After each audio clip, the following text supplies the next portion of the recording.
All right. Hey, everybody. It's Thursday. We're going to hang out. All right. We're talking to some super geniuses today. I'm going to get them up on stage. All right. Juan and Hello. Paco. They're from Soltype. They're doing some very interesting stuff in the this book NFT space. Is that what you would categorize? Yeah. Yeah, you Uh, could say literary NFTs, ebook NFTs. that There's a sounds few words going smarter. on Yeah. there. Than just books. Kind of, who are you guys? So, who wants Paco? You want to go first? That's fine. Let's roll. Well, yeah, nice to be here, Joey. It's really good, and it's really good to be with Juan here. Of course, me and Juan are co-founders of Soltype. We're missing a third man, Donald, but I'll give a little bit about me. Yeah, I'm a very passionate person about the space of Web3. I've been around since 2017, more in the crypto area, and then joining about 2 years ago into the NFT realm and figuring out how crazy it was, what was going on there. And it was just like, what this is strange, this is insane. I have a background in arts and brand and product design. So I was like, there's also so many UX challenges. What is this thing with the wallet? Why do I need this shit? Like it was complicated also. But it definitely got me triggered, got me interested, and brought me into the area and meeting awesome, fantastic people that also wanna build in the space. But I guess we'll dive more into the what's and the whys of what we're building in a bit. In terms of me, I'm a Italian Dutch guy that lives in Denmark right now. In my university, master students, technology entrepreneurship, and I like to build stuff. So I'm here with my best friend Juan, building cool things together.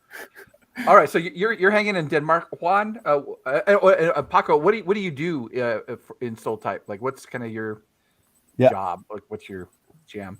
So I'm a CEO, but you could say like that's not really the point. We all do all this stuff, as you know.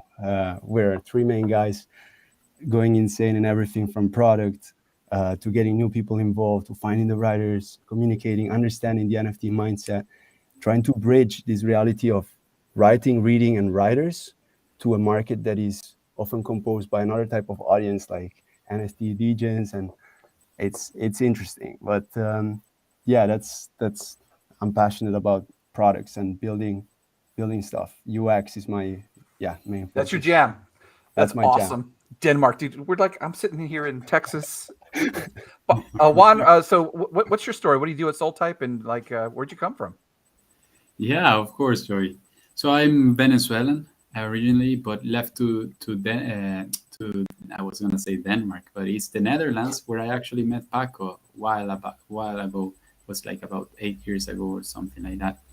And yeah, we became really close there, and that's that. All the efforts that we built because we did other businesses together, kind of like merge into Soltape and what we are doing today. So it's really exciting to see how the relationship developed, and we kind of created this second entity, which is Soltape, together with Donald, of course.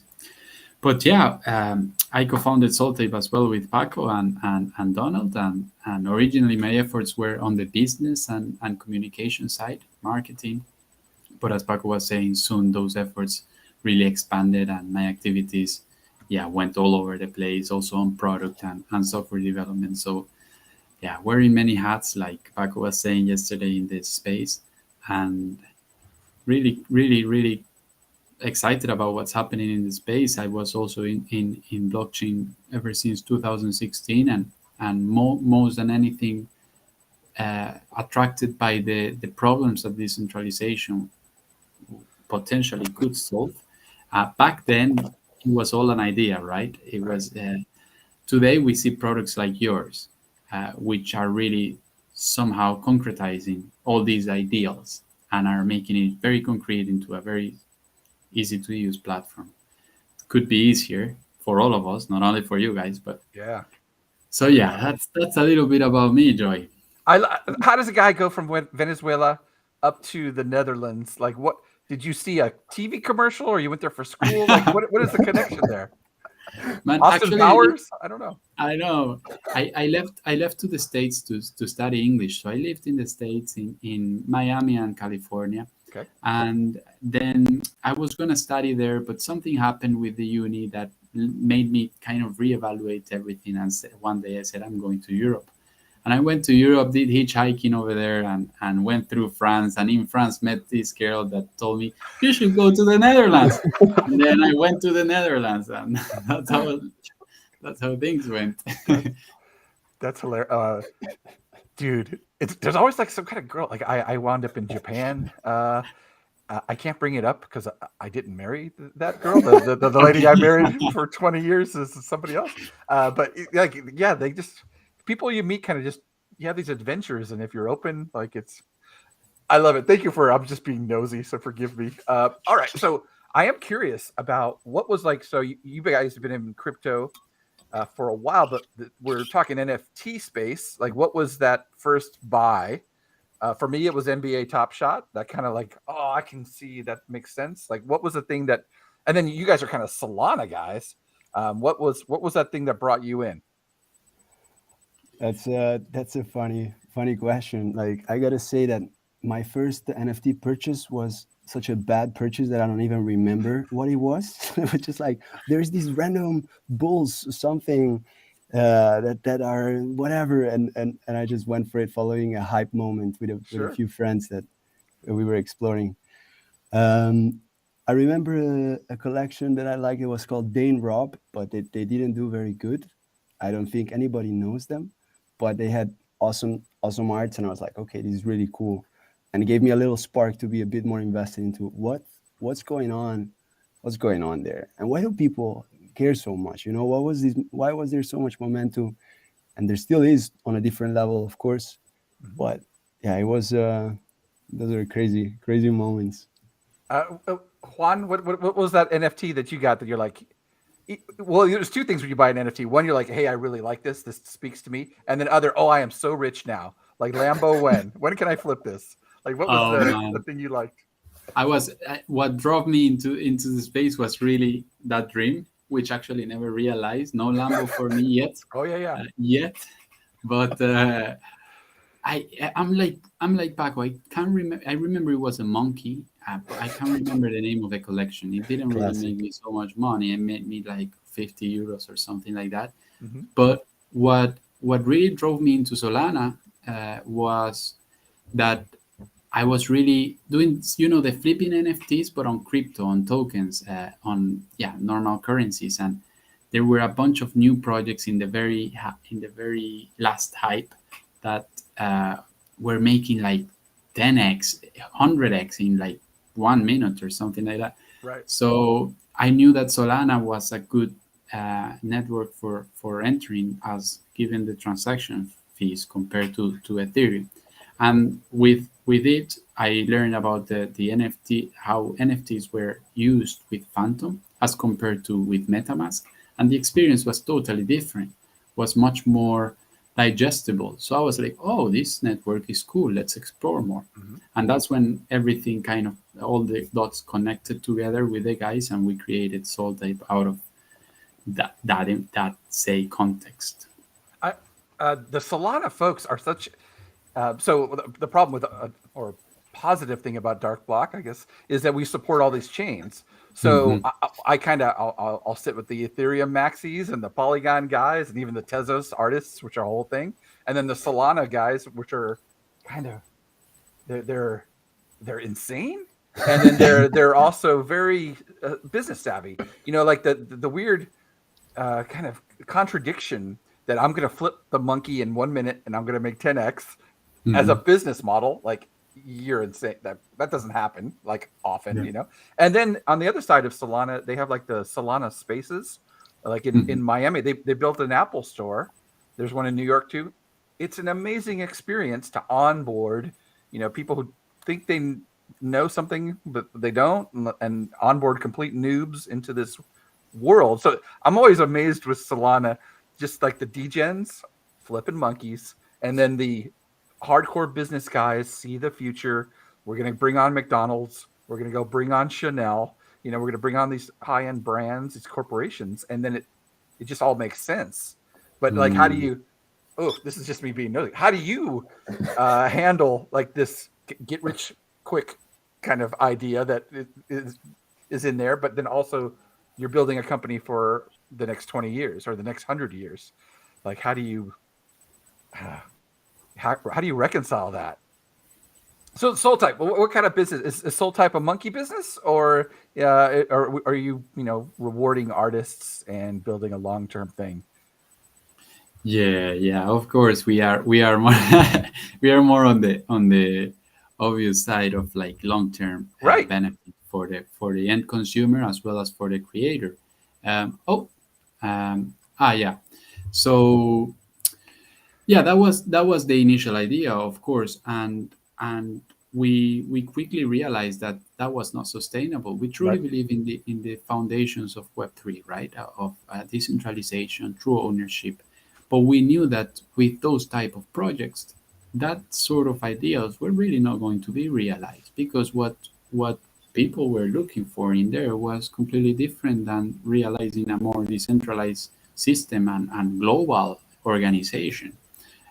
So we definitely went on that other side, but definitely it wouldn't have been possible if we wouldn't have been attracted by the shiny object, which is double 100x your Right. your It's balancing it a little bit. Like, there is something to it. I get it, but kind of you talking with authors, like that's Mm, that's an older technology, right? Like the idea that I'm going to write a yeah. book and that it's long form and it's not me doing a TikTok dance as a way to make money. Like, it's me expressing myself, getting my thoughts out. I have a story to tell, and it's so old school, and yet you guys are bringing it to like the next century. Yeah, exactly. I feel like you're touching on a point that is exactly the core also of the challenges that we have faced. Like this technology attracts a type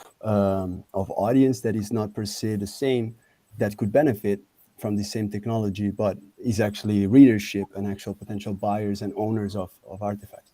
But in fact, when we worked on Soltype, um, initially what we were building was way different than what it is today. In fact, we have this site that's online. It's always good to go back to. Is legacy.soltype.io, and the idea was different. Was an open marketplace for literary NFT, meaning anybody would come in and be their own publisher and define their own terms. And obviously that was very appealing for a lot of writers, because that it's tough to enter into the publishing world and get your work out there in normal methods. And with the hype on NFTs and the idea of creating added value with actual content to these NFTs, it seemed like a brilliant idea to bring that to the picture.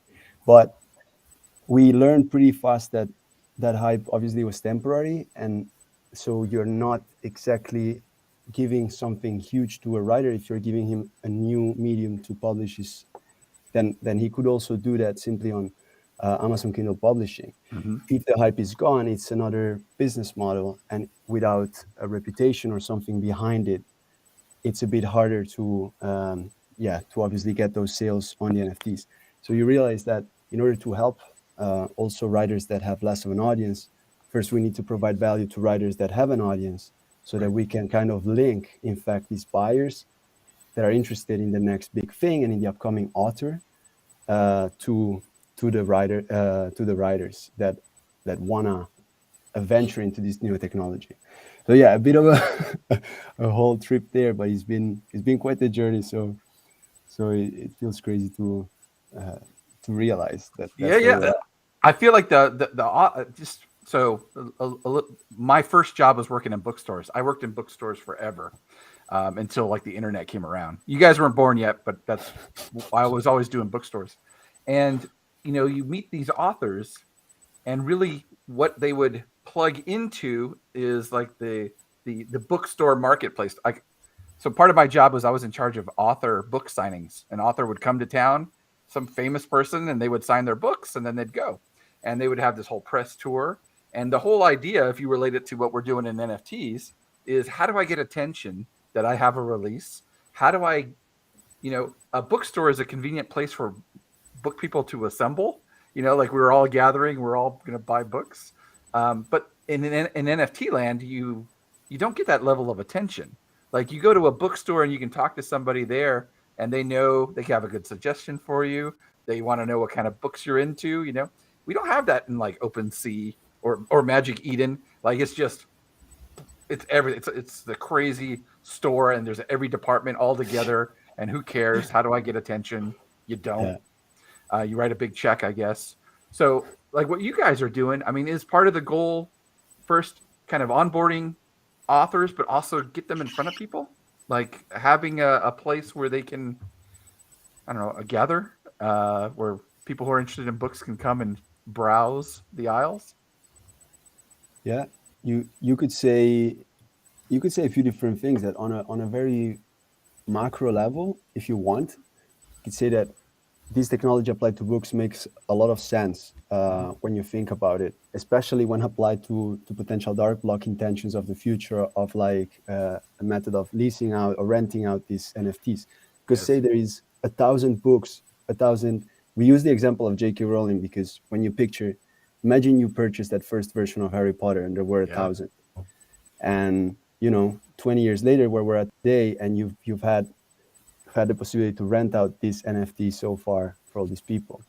But so this model can bring a massive amount of users to Web3 because this technology just creates a more fair opportunity for people that own and want to invest in the next big thing, Yep.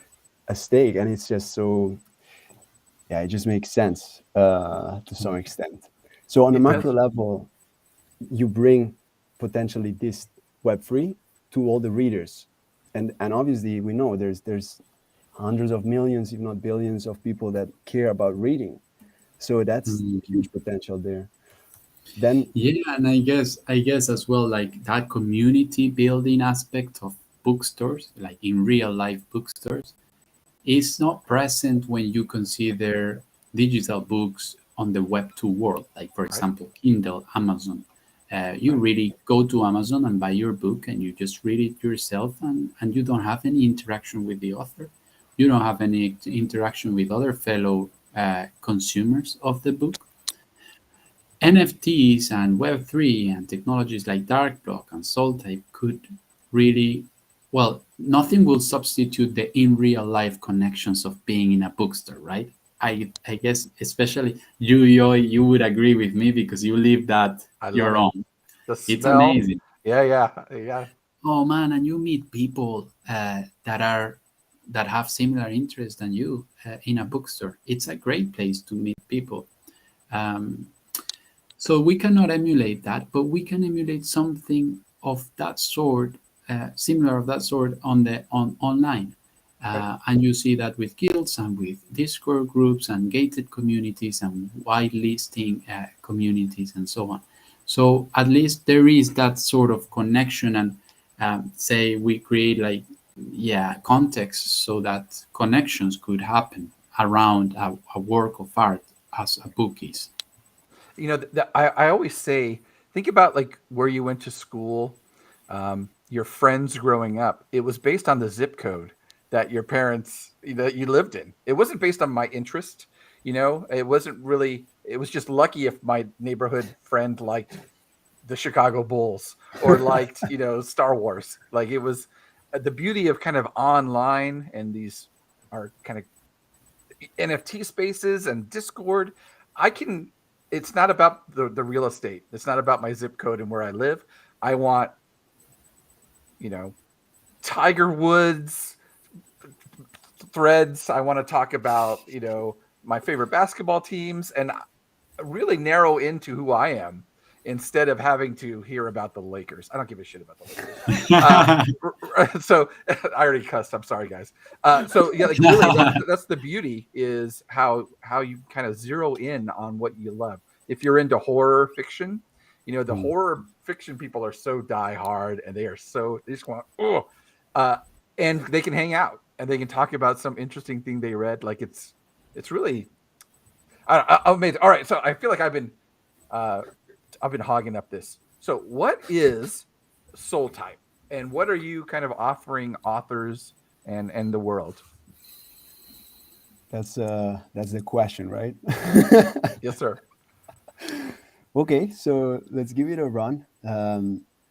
Well, Soltype is a platform that empowers writers to mint, no, platform. Let me just phrase it in a new way, because we've been a marketplace basically at first, but right now what we're trying to achieve is to allow people to comment and mint the NFTs from authors Yeah. directly from our site, and then go and trade these NFTs or on Soltype later on, but right now on secondary marketplaces. But basically, we're providing a new business model to writers that was not available before, and that grants true ownership to their buyers of these pieces that they buy.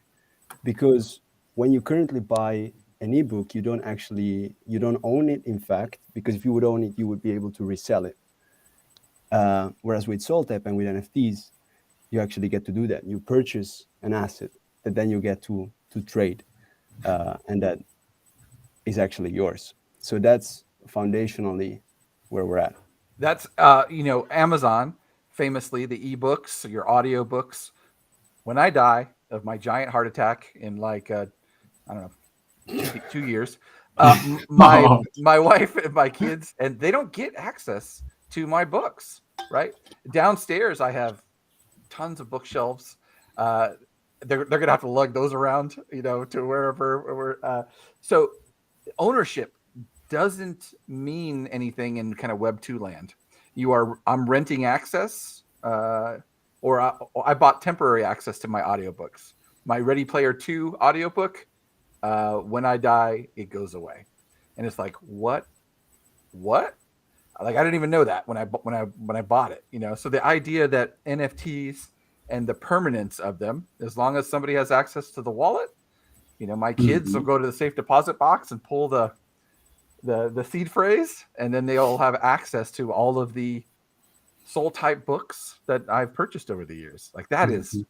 future thinking, man. That's like, nobody's Hmm. even thinking that in that way. They think Amazon and this temporary ownership is the model, and it Oh ain't. yeah, absolutely. Like the benefits are twofold, right? We are not per se a marketplace, like Paco was saying, but we do interact with both the supply and demand side of I the see. book ecosystem. So from the consumer side, the technology allows users to own the digital books that they buy. So that for the first time, you can buy an ebook, read it, and then sell it in the secondary marketplace, or simply collect it and speculate on price appreciation. Aha. That's on the consumer side, and on the publisher side, or like supply side of things, uh, author's perspective. This medium allows them to participate in the secondary sales of their titles. So we always mention the example of Pearson, this big publisher Pearson, right? Like Macmillan, and the CEO of Pearson is looking at literary NFTs Okay. because they realize the potential I will go back. Yeah, the CEO of Pearson realized the potential of this technology because they noticed that there were a lot of uh, sales in the secondary marketplace for some of their university books that they were not participating in at all. Right. So they are like, I want Pearson to participate in those secondary sales. Students are trading my books like crazy in universities, and I'm not taking any piece of the pie. Correct. So how can I participate there?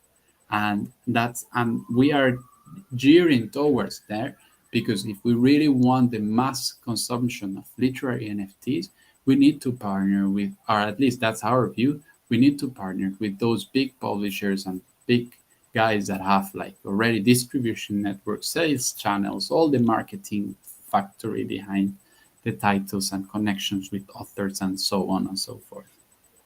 That's I didn't even remember like college books. That whole, and I worked at a college bookstore, but I have forgotten. Like it's always like $150 for a book, and I need it for 3 months, and then what do I do with it?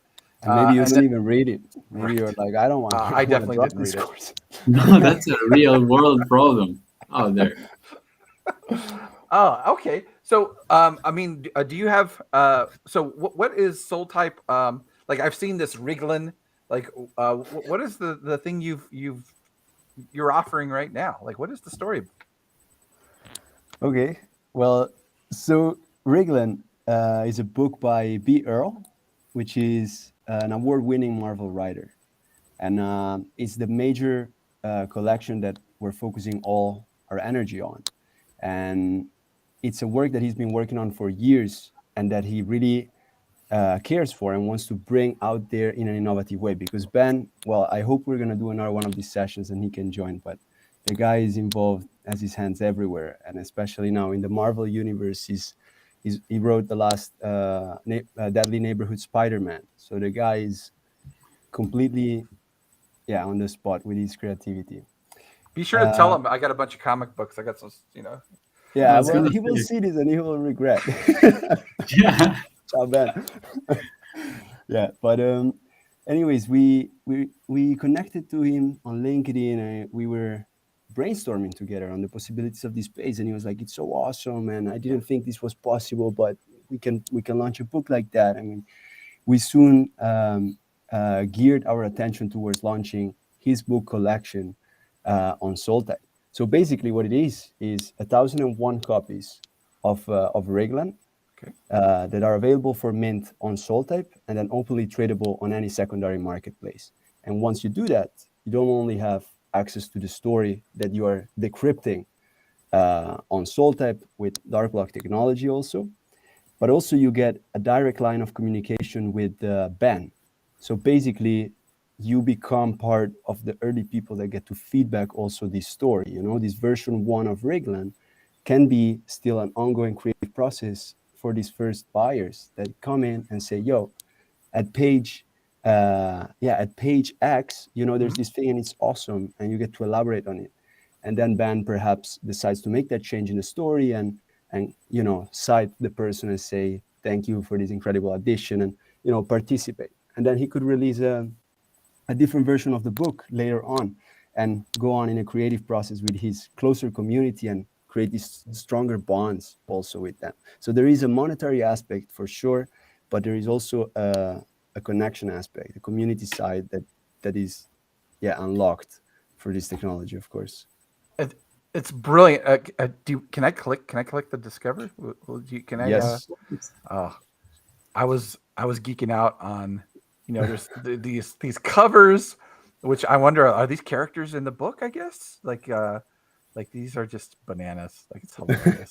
I love it. Yeah, absolutely. That's a bit of that's the tip of the iceberg of Ben's creativity of all this. The story we don't want to reveal too much, but it's just I got it. it's amazing because it's this kid who goes into several different worlds. One of them it's Robin Hood, and that's what that category is representing.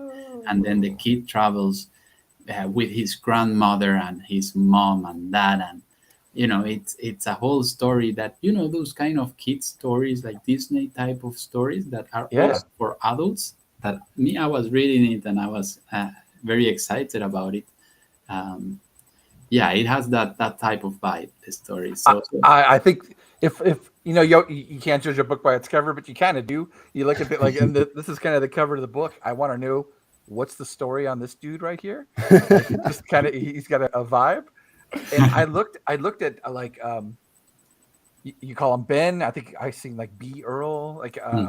Like his resume is stupid. Like, holy smokes, is this guy connected and he's done amazing stuff, and then he trusts you guys to go kind of, you know, publish his vision, his book in this new space where, you know, you got to get the marketing engine going, and it's like a whole amazing. Yeah, I feel like Ben is a machine, and every time he tells me all the things he's involved with, I'm like, how do you like how like do you have a twin or something? What's going on? Because it's incredible, and yeah, but I think he saw our genuine interest in making something great, and that created for the foundations of a good partnership there, where we see obviously the value of his work, and we want to bring that to the space, and we want to bring it to the NFT world, something that actually has intrinsic value like that. So yeah, and obviously the whole cover art part of Regland that Juanpi was mentioning, that was also part of a interesting creative process, because all the art that you see there is kind of art directed between Donald, us. Donald is the CTO of the company, and Ben and artificial AI. So we've Sure. been generating these visuals with various prompts of the book, and by going back and forth with Ben, and Ben also has gone back to his story after seeing some of the visuals because he was inspired.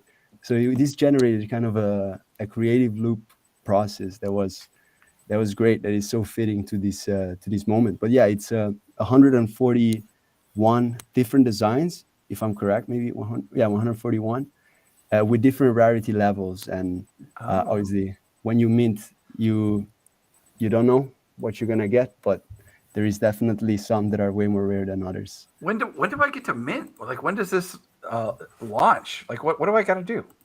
March 1st. Okay, so is gonna happen. Okay, so 12 days. This is what the countdown is. Got it. Yeah, that's correct. We are, if you guys want to know more information, just head over to our Discord and check all the info there. There are ongoing giveaways, and those are needed for you need a whitelist in order to be able to mint. But there is still space, and there is still chances for a limited time, of course, to participate. So yeah, I'm going to put this in. Here's your Discord. I think I grabbed this from the website. Let me see. Let me add this Discord link. I put that in chat. Let's see if I can make this happen. Oh, fantastic, dude! I got special effects. This is like man, Steven Spielberg level. Yeah, you're just on another level, Joy. I was already amazed by the sharing of screens. First. You're pretending to be the dad of the situation, but you're really giving us some proper lecture here. Yeah. I'm everybody's dad. That's. I can't, like, the day when you turn into everybody's dad, I'm just gonna ring your doorbell and say hello. And like, how does it feel? I used to be, cool, but this. So we've got Sinette over on our chat here. Well, let's do this. Oh yeah, we're going next level. I think if people have any questions, there we go. Uncle Joey. Hey Prism, I am literally in my circles in my family, I am referred to as Uncle Awesome. So no big deal. I just want you to know that Uncle Joey is Uncle Awesome. Prism, Wit, you guys, all the folks watching, you have any questions for these genius business folks? What you're building, Donald? I'm fascinated with this Donald guy. He's the mysterious Mr. X. Yeah, Mr. Donald. Where we would be without him? That really, awesome. He really, on a tech level, brings. Yeah, just he understands things that I think it would take me 20 years to understand, which makes sense because he's been doing it for 20 years. So that's the level. There we go. All right, Wit's got a Cryptomachia. Any other big authors or books lined up after Wriglin? Yeah, like holy smokes, you're coming out hot with a killer author who's got just a lifetime of amazing creations. Like what's next? So in 12 days you launch. Who's on deck? That's a good question. What I can say there, sorry, Juanpi, is that for sure we're in the. I mean, there is possibilities. We're in the chats also with Ben to leverage his network, but that's as far as we are in terms of what I'm gonna say. I don't know if one of you want to say something else. Is it Stephen King? I heard it was Stephen King. Is that what it was? Oh man, there you go. We're supposed to keep it a secret, Joy.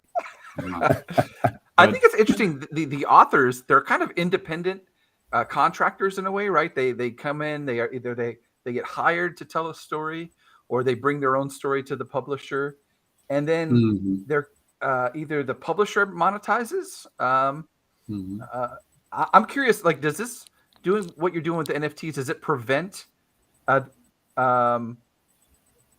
Mr. Earl to go make a paperback version of it and have it in like it's just another way. NFTs are just another thing that he can sell with his storytelling. Yes, Yeah. that is correct. That is correct. And you could really the possibilities are limitless, because you could also do like you sell an NFT, and with it, and because you are owner of that NFT, I send you a paperback copy, for example. Right. Another point, yeah, another important point is 2 hours Hello, away. Cryptomachia. There you go. I think Cryptomachia is outing himself on where in the world he lives. He's Van, supposed to be- Yeah. No, but I was Do that, just gonna please. say to going back to that first initial question. No, nothing certain yet that we could say, but Okay. for sure we are looking into creating partnerships that with established publishers, because we do believe that they have a lot of resources that we lack, or at least we don't have as strong as them. Like these guys have been. You know it better than anyone. I enjoy having worked in a bookstore. How publishers are really rooted in the space, and they have connections, and they can do stuff that we simply can't, because we're very new still to the space. We believe we can add a lot to the table with our tech and our NFT audience, and they can add as well a lot to the table with all their distribution channels. And as you were saying, a title that they are selling paperback in a bookstore, as well as a Kindle in Amazon, they can sell it as an NFT on Soltype. So it's just another addition to continue further in the space. yet one could say it's true, but for instance, for Rigland right now, the only way to get your hands on it is through Soltype. So it is not a forever per se Soltype exclusive, but it's starting off as this. So It that's makes total also sense, right? Like this is behind me. I have like the first version of Venom, essentially, with the black spider. That was the first appearance, right? So this Rigland story, its first appearance. If you're a collector, the first appearance will be in this NFT that you're dropping with the unlockable content that I will be able to own for the next 200 years. Like I could still go pick up the paperback book, but issue number one, first printing, whatever printing means, is this NFT that is on chain and you have ownership. Okay, I want to get you guys. What's up, Dope Stealer? We got all kinds of people today. I'm having fun. All right, what does Soltype look like in 5 years? That's a good question. Also, I think well connected to what Juan just said. Ideally, finding a way to create a healthy relationship with the current publishers that are out there and that see potential in adding this to current models. In this, still touching on the point that we're not going to replace per se paper books. Why would you? That's not the point here. But ideally be in a very healthy cooperation and coexistence with the current publishers and provide 100%. true value like that. All these publishers are going to have to get into this world in different levels, and the idea that partnering with you, where you've already kind of put in the work and know the audience and know how to market and cater, makes total sense. In 5 years, you'll be swallowed up by Random House, and then on your own private island. It's true that the big challenge for them would be to understand this whole space and enter into it. There is also for us, it's been a challenge, and we've been in it, but being really in it and understanding how it works is something else. And we have an advisor in Hot Sauce. He's an amazing guy who's bringing a lot of value to us because he fully understands the space so well. Oh, I see there's Joseph also in. We got all kinds of people. Like I want to get everybody kind of covered. So we got another question real quick. Our man Prism. What are the biggest challenges to onboarding? Like you're gonna take people who love books and you gotta hold their hand. This is where you get a wallet. This is how I gotta go buy some Solana somehow. Like or can I pay with a credit card? Like all these things you have to figure out. Absolutely. I think like and this goes back to how we started the conversation, right? How we reconcile the difference between collectors and NFT degens and readers. Yep. They seem to be pursuing two different interests. Like readers really want to read a book and they don't care about owning, having a wallet and opening and sending crypto to their wallets and so on. For this type of target, we are easing the process with cross-mint integration, another important partnership Dude. alongside Yeah. Darkblock, so that the end consumer can buy the NFT with their credit cards. Indeed, that's already going to be possible with Rigland after the whitelist period, if we don't get to sell them all in the whitelist period, opening up for the general public so they can buy their NFT with their credit card, and then they send it to their own custodian wallet. That's on those on that, say, target group. On the other NFT degen part is where Paco was saying that we've been advised by hot sauce, and whitelist incentives are all, man. We're realizing like there is a lot of SEO that we've been doing, partnerships, and all those traditional marketing efforts that are really yielding results. But for degens, whitelisting and giveaways, that's the way to go. Really, That's a whole other type of marketing and kind of priming the pump before launch. Like that's a whole other game that Random House doesn't know how to play. It's a whole thing that this is the value that you bring. That's bigger publishers. I got all right. Next question we're kind of pumping. Our man Joseph. I've been looking to getting kind of support from Solana, right? Like you're doing on Solana. Solana's been beat up for a little bit, but there's smart guys doing some smart things. What about this question? So yeah, we've definitely tried that. So far, really no much development there, and we've been advised that this is not unique to us. They already somehow, I don't want to say stuff bad against anyone in the network, but it's some fame that they already kind of get, that they are not really paying so much attention to the creators. They're just focused on building the technology differently than other networks. Like, for example, I understand Near is doing a lot of work in really connecting with their community and supporting. But yeah, definitely it's tough to improve. And it's great. We have applied for Metaplex and Arweave offer grants. It was not possible back then, but sure, that's not a door that we've closed at all. Actually, Paco here is a. We should use allow list instead of whitelist. I was just also seeing all the comments about the allow list, but in fact we misspoke. We are doing allow list. So, and we're all good. Thank you, Prism. Yeah. So you're going to do an allow list, kind of so I can kind of pre-buy before the public launch. What you're doing is just what you're doing is securing a possibility to mint rather than pre-buy. Let's put it that way. I got you. I use the wrong words all the time. So, who uses the right ones all the time? That's the question. We've got Joe here. He was on a Twitter space. Like, this is New York Times best-selling author. I listened to the Twitter space like last night or the night. What a great guy! Like, it's so amazing when you meet the humans. Had a great Joe.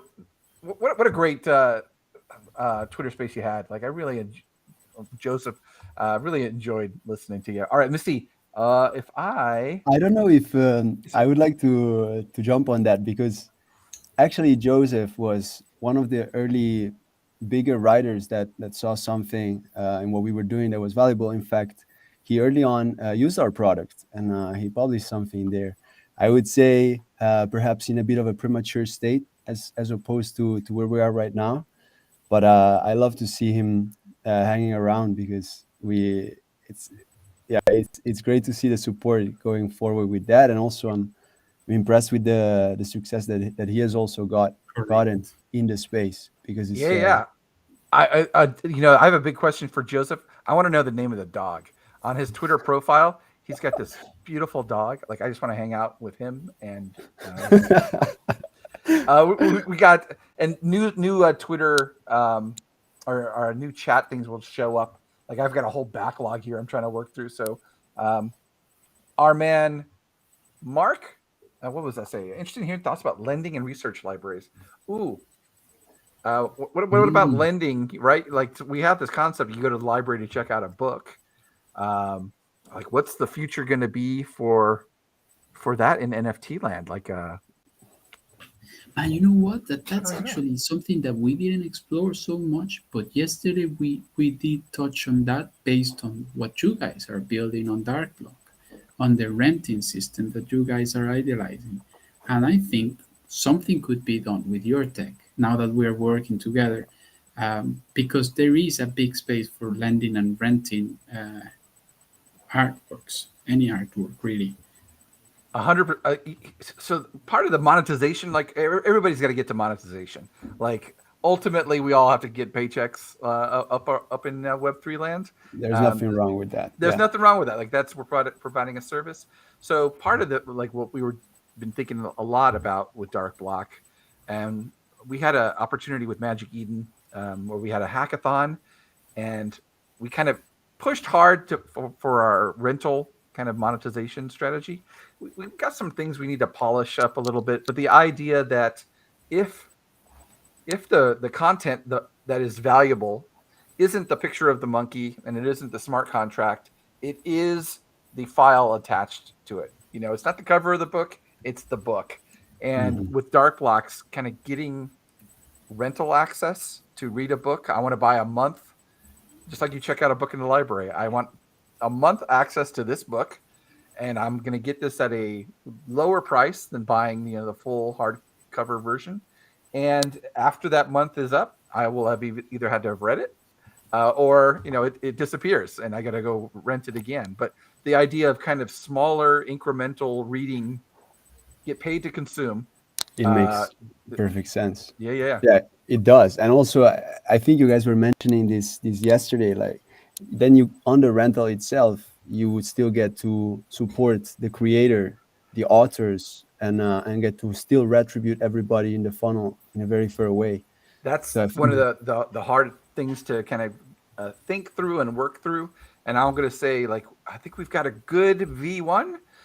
It needs, it needs some love, and just like everything does. But that's been the part with, like, NFT rental.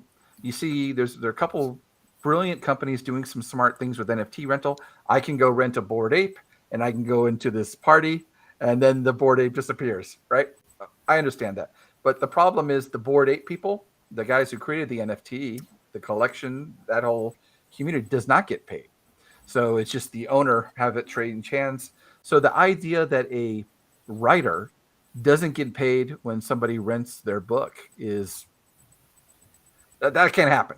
Like the right. So our goal is the marketplace will make money. Whoever kind of had that first sale, the creator, he sets the rules on how long it can be rented and what the minimum price for rental is, and then maybe the owner.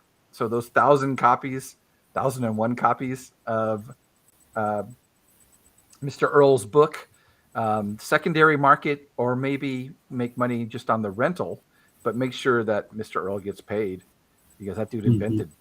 He wrote everything. He's the creator. Yeah. Let's see. Let me see. Hey, Mark. The Mark Whitefly. Yo. Y'all have any other questions? Let me see. I think we're doing pretty good. Like, we've gone like 50 minutes. We can hang out. I just like to talk to people. We all sit on our desk. We wear headphones all day. And yet we're working with people all over the world. Like, I'm in Texas. You guys are in Denmark. I don't even know. Legoland. I have no idea where you guys are. Correct. It's Yeah. very close by, actually. You should come visit, man. No, That's but like a goal. Like for my kids growing up, they were like, "Dude, we want to go to Denmark. We just want to come. walk." We have a good time. I know the right places here. Been around for 4 years, so just join me and Juan Amazing. T. But you're an amazing host. It's just good vibes around Yeah, here. Dude, Joy. I'm nosy. That's it. It's the thing that I've had.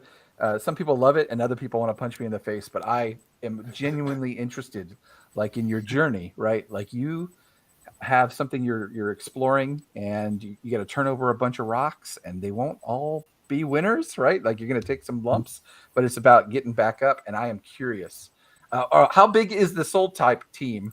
From our man Dottie had a question. It's the three guys, no? Three amigos. 3 amigos, 3 co-founders. Yeah. We've had different phases in which we've been supported by another team of 3 developers, which have given a huge hand for some past months. But right now is the three of us carrying the main. We've also had on business development, Justine, a team member who's done huge things, also made the connection to BRL earlier on. So there's been a lot of people that have passed through and made a lot of impact. But right now, standing, carrying is the 3 co-founders. I love it. Let's see. Get one more. Our man Prism. Prism is like one of the smartest humans we haven't met in person. I don't know anything about the dude as a human, but like his input and like, dude, I wish I could be as smart as this guy. So how do we, although this question's crap, Prism, just want to point that out. How do we decentralize the book further? Like what are you trying to ask, Prism? Like what's the... Maybe yeah, shout out to Prism. He was yesterday in the space. Great guy, great interventions. If I understood well, he might be able to correct me, but what I think he's saying is that how do we make the whole ecosystem, the literary ecosystem, more decentralized and less dependent on central authorities for that sake? If that is the question, I think, the way that at least we are trying to tackle that problem, we're not trying to decentralize for decentralization's sake, but rather decentralize just to provide more benefits to the creator and to the end consumer. At the end, that's the final result. So one part of it's coming through with partnerships with partnerships such as Darkblock, for example, where now if our servers go down tomorrow, guys that minted the Soltype NFT or Reglum, for example, are able to still read their stuff. They take their NFT with them to Darkblock, and they can have an amazing reader view over there that they can use.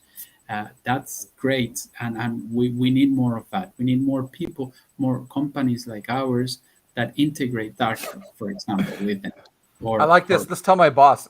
Hey, Chris, we've got just so many more companies that want to work with us. The Soltype guys are going to help us out with that. Yeah, there you go. Yeah, man. And another partnership, for example, is like Crossmint, making it easy for people to mint with credit cards. You know, instead of crypto, having all this crypto knowledge. Another way is really making partnerships with. It's all about partnerships, after all. Making partnerships. Isn't that hilarious? We all talk about the decentralization, but really, I got to rely on that Arweave, their decentralized file has to be up, right? And then you're going to rely on Rodri at Crossmint, that he's got his stuff together, and then he can get that credit card processed and get that NFT paid for. Like we do need each other, even though we do. Our systems we're building are kind of on this blockchain foundation. That's a great point. I think in fact decentralized always gives it that connotation that is appealing to some extent, but also is not at the end of the day everything that we're doing, right? If we stick together, we make something amazing. We don't have time to build all the things ourselves. Correct. Yeah. And together we build something that is really changing the way things are and making this technology accessible, because there is so much that needs to happen. It's crazy. Yeah, it's an amazing time to be alive. Like you guys are are young, you're going to be doing this for the next 40 years of your life, right? What an amazing time of all the software that has to be still written and the new flows, onboarding users, and then just the stuff we haven't even thought of yet. Like, Yeah. what an amazing time to be alive. Yeah. All right, Senor, do you guys want to say, so Soltype.io, is that where everybody's going? Soltype.io, please. Also, I Soltype.io. saw, Joseph saying, very excited about your change, still interested. Juan and Paco will reach out. Please reach out. There is great opportunities ahead. Would be lovely to work together again. That's awesome, So, right? Like, you think about Joseph, like I don't think he needs to put on the marketing hat. Like, he's already done his job in kind of writing the book, and then he needs to make a living off of it in this new space. So, like, you are a perfect partner. Like, the creation part has happened, and like, how do you get this in the hands of his followers and people who want to collect and read? yeah, or also if you have something that you're working on that you want early feedback on from your community and want to release a V1 of your book, because through the research we've done and the people we've spoken to, we also learned that like writers sometimes invest so much energy and time into a book, but the feedback they get is still limited to their closest network. Whereas if they could tap already onto their readership, they would get serious market feedback and understanding of what's okay, this is a story that has potential. So we also provide that connection, and that would be great to see with Joseph's stories. Yeah, I like Prism. I like this. So what can we do, right? So we got 6 people like right here on like YouTube, but then we've got folks on LinkedIn. We're connected. Twitter, we're all connected. What can we do to help you guys, for this in 12 days when you have this first big drop? That's a great question, and lovely that you asked, Prism. I think that also depends on what you guys can bring to the table. Any help is welcome, like word of mouth first and foremost of something that you are really passionate about, because I do understand that you are passionate about the space. It's a great help for us. Then I know that you have some technical skills. You were asking in Darkblock's Discord about building something with Node. I can't remember what it was. Mate, if you have ideas, just let us know, and we are very open to develop and be creative and continue innovating the space and the product. So thanks for asking, by the way. Yeah, I And think he's so nice. What a nice guy. Smarter than all of us put together. What a good dude. I'm going to support you with my Phantom wallet, right? So in 12 days, that's how I'm going to support you. We'll do one more question, and then we'll kind of, we went out an hour. I love this stuff. I could go. That's amazing. Do you have a good onboarding process we can share? Do you mean like a flow, like maybe a video that explains how it goes, or documentation? Where does the question lead? Oh, I think Cyber Strategy had a secondary question. So maybe Cyber Strategy is an author, and how maybe onboarding into your, how do you pick and choose authors? Like, what's that process? Give us a call. Like, you've got our contacts, and let's call and let's chat. I think that's the main part of it. I think I got that question right, but yeah. So Cyber Strategy, like there's 3 Soltype main players, right? CEO, COO, CTO is hanging out. So you got everybody. So follow them and connect to them. Yeah, I'm really. We open up the conversation and we go from there, because there might be different parts. Maybe you want to build the whole cover arts for it. That's a whole creative process, and it's a fun one to do together. And defining what's the supply, why, price, and all of it. It's really a chat that we enjoy. So look at you guys, dude. You guys are getting like all the flowers. Like, all right. One more, Wit, and then we'll I'm gonna hang up on you guys. I'm gonna eat a sandwich. It's great where you guys are. I appreciate you hanging out. Is there ever a point where Soltype is permissionless platform for minting literary NFTs on Solana. Oh, Ooh. great! So I think that was the initial goal. Indeed, we already have a product that is permissionless and where anyone can come in and mint their work and have like their text mark on the blockchain. You can visit it. It's called legacy.soltype.io, and that's the platform that Joseph used, by the way, that Paco was making reference to publish his work. So we shifted. There you go. Yeah. We did shift. Uh, we did shift the objective to this approach of being really like a publisher on Web3, where we select specific titles of specific authors and market them well so that we make sure they sell out, and we do that one by one. Eventually, we want to get back to creating again an open platform, but that needs to hold on for now. I love it. Yeah. All right, guys. Wow, we had a fun crowd. I think the chat thing is we get more people involved. It's not just a passive viewing thing. So I'm And appreciative. if I can say something very before we close, on cyber strategy point, I think that we didn't talk on. We do have a video that Paco made where he shows exactly how to mint and how you read and how you actually use Darkblock to read as well. We will be sharing it on Twitter after this chat, so Let's you do guys can read that and see, because it's really explanatory. Yeah, and it's You know, 3 minutes. I did watch that. I was like, you did? who's this handsome guy? You know, talking about Darkblock. I'm like, we gotta hire this guy. And then it turns out you run your own company. Joe, the sandwich goes strong. Remember? Downstairs waiting for me. Love that. Dude.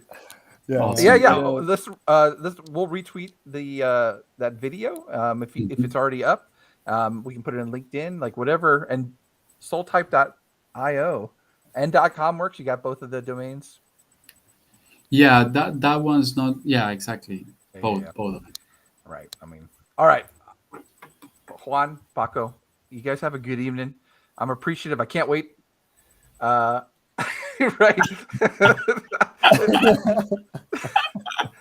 I thought you guys were like outsourcing your videos to just handsome people.